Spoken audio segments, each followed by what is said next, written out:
बहुत समय पहले की बात है। एक समृद्ध और शक्तिशाली राजा अपने विशाल राज्य में शासन करता था। उसकी 4 पत्नियां थीं, जो अलग अलग गुणों और विशेषताओं की प्रतीक थीं। हर पत्नी के साथ उसका एक अलग रिश्ता था, जो उसके जीवन की प्राथमिकताओं और सोच को दर्शाता था। राजा की चौथी पत्नी सबसे छोटी थी।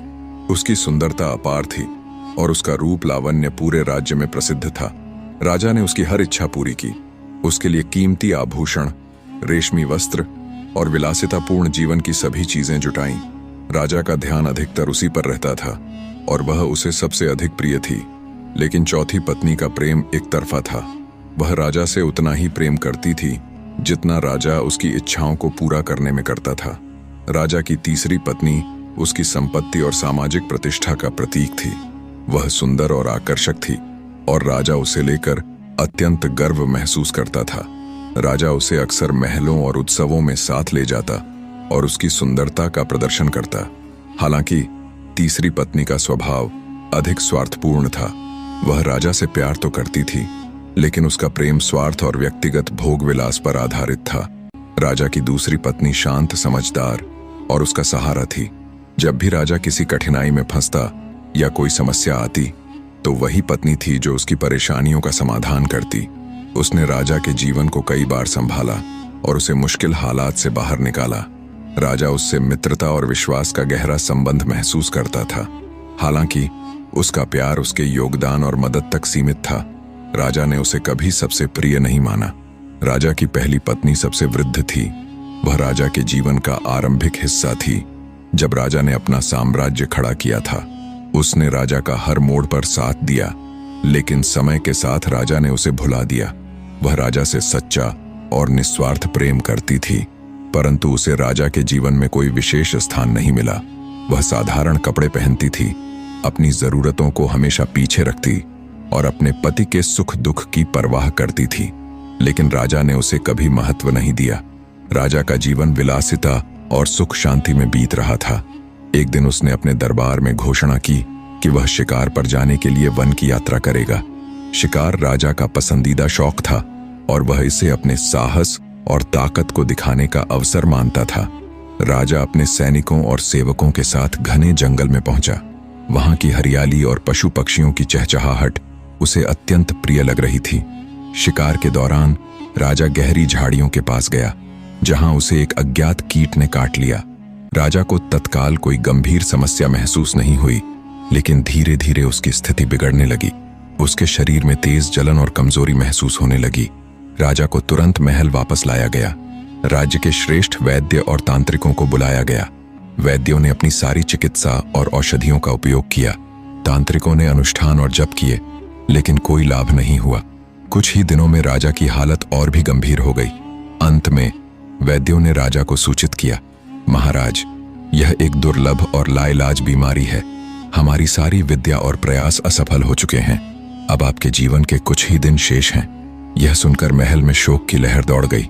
राजा, जिसने कभी मृत्यु के बारे में नहीं सोचा था, अब अपनी अनिवार्य नियति का सामना करने वाला था।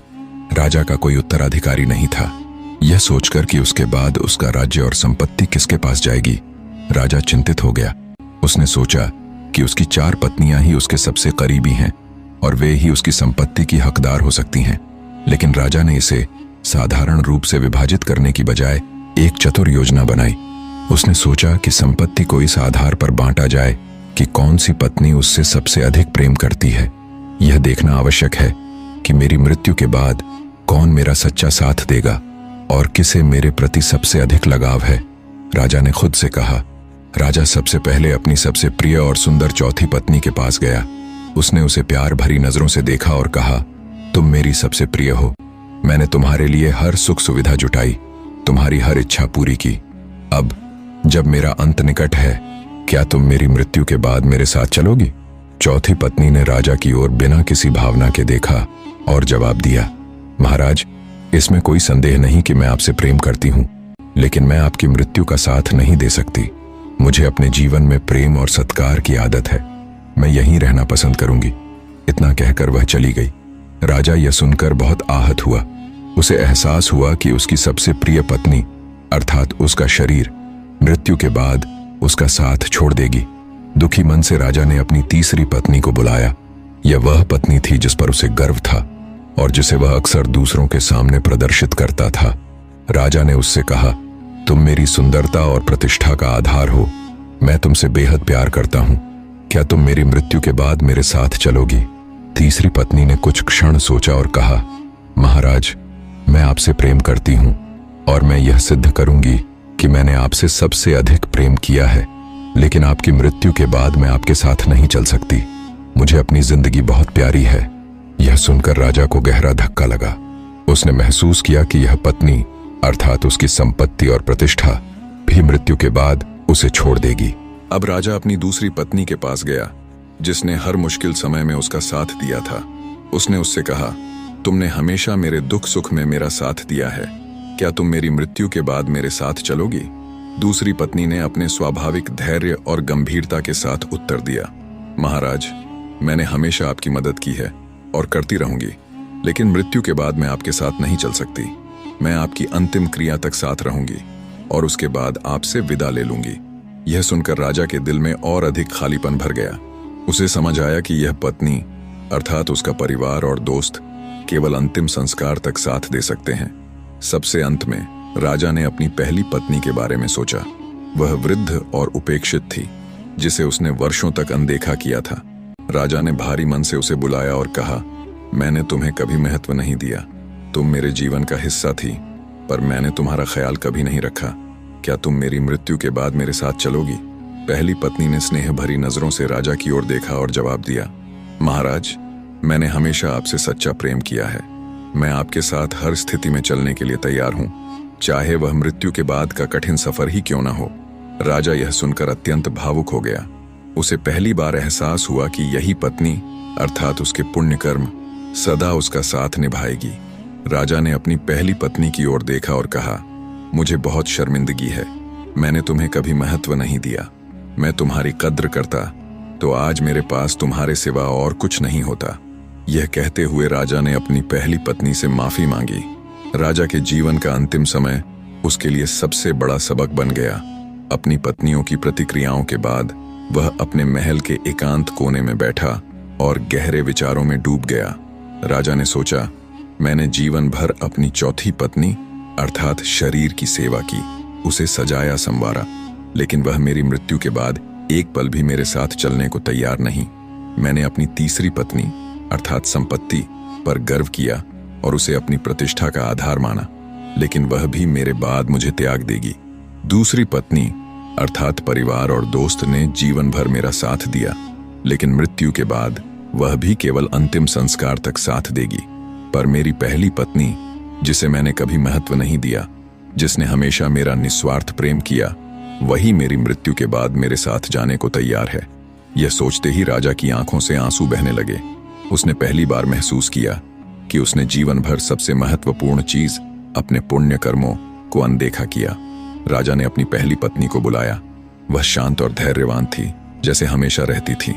राजा ने उसकी ओर देखा और कहा, मैंने तुम्हारा जीवन भर अपमान किया।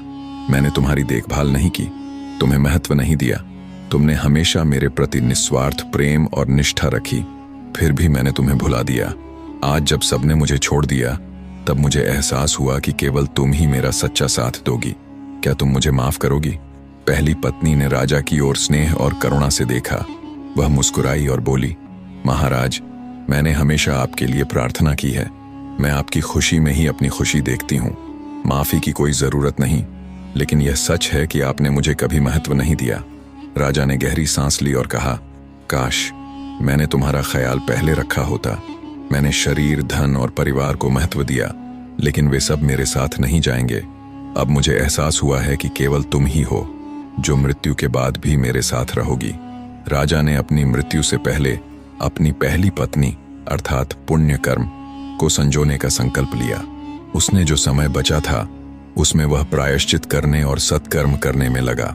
उसने अपने राज्य की प्रजा की भलाई के लिए प्रयास किए, गरीबों की मदद की और अपनी गलतियों के लिए क्षमा मांगी। निष्कर्ष, जीवन में भौतिक सुख सुविधाओं का आनंद लें और अपने परिवार और दोस्तों के साथ समय बिताएं और अपने शरीर का ध्यान रखें, लेकिन अपने पुण्य कर्मों को सबसे अधिक महत्व दे। यह कहानी हमें सिखाती है कि मृत्यु के बाद केवल हमारे कर्म ही हमारे साथ जाते हैं। इसलिए जीवन को निस्वार्थता और सद्भावना के साथ जीना चाहिए।